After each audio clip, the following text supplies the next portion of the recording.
Hi there, I'm Sharon from the European Sustainability Academy. Firstly, congratulations on your award.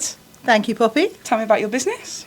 Well, thank you for having me here. So I'm the founder of the European Sustainability Academy, which is actually in Crete, which most people will know because they go there on holiday. I'm actually also a teacher at Cranfield University here in the UK. And we built the European Sustainability Academy in 2011. It's a purpose-built, off-grid training centre for management leadership in sustainable business.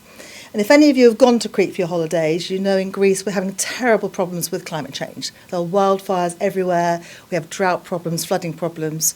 So our business teaches managers and leaders, and actually I do that at Cranfield too here in the UK, about how to address the problems of business for the future so we can do things in a different way to start to slow down the impacts of climate change, plastic pollution, all the problems that we know are happening.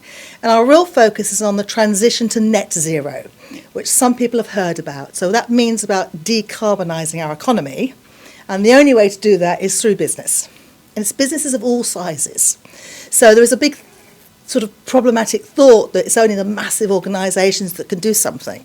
But SMEs are the mainstay of all business. The supply chain, the innovation, the employment. So we teach people across all levels of business, from the top, the boardrooms, to the new apprenticeships coming through. And that's where we are in Crete, but we also operate here in the UK. So what's been a highlight of the year for you? Well, really sticking to the theme of climate change, really, and doing things different for the future. So I should probably say that the building that we've built in Crete is off-grid, I mentioned that. It's 400 metres square, it's a big building. It's built of straw bales. Amazing. Yes. And we had people from the UK come to help us build that in 2011. Straw bales and earth and stone and wood. It has no electricity. It's only photovoltaic solar paddled. We have green roofs. It's beautiful. So it's like a sanctuary. So when people come over from the UK and other parts of the world, they really feel what an immersive, sustainable business looks like and feels like. We are now transferring into online training because we can't keep flying people to Crete from the UK. We have to really walk our talk. So this year, the highlight has been getting a grant from the EU, Erasmus Plus grant, for something called Upskilling Generation Net-Zero. We're teaching the new knowledge, skills and behaviours to people across businesses of all levels of actually what does this thing mean?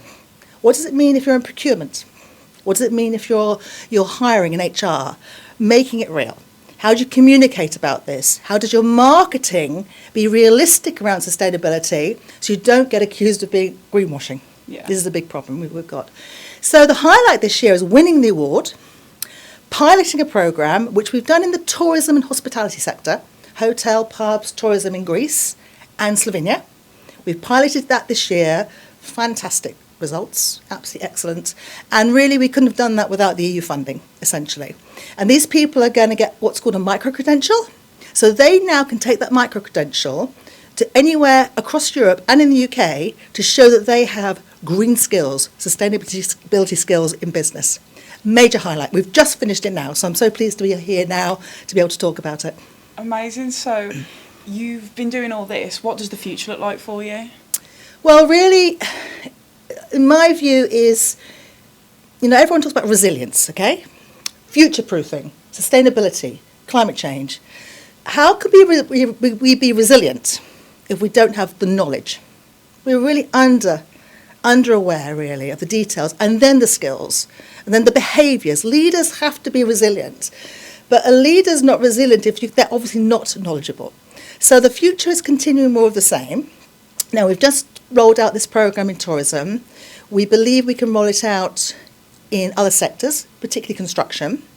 But I should also say, I mentioned I'm in Crete, but this tourism programme came from an inquiry from the British Embassy in Athens, who reached out to me in 2023 and said, please could you look at the tourism sector? Is what tourism sector say they're doing strategically actually happening on the ground? Guess what? It wasn't. It wasn't. And we identified a talk-act gap. People want to do the right thing, but they don't know how to, Poppy. Yeah. So we think we've really captured something very important, and it must be online though.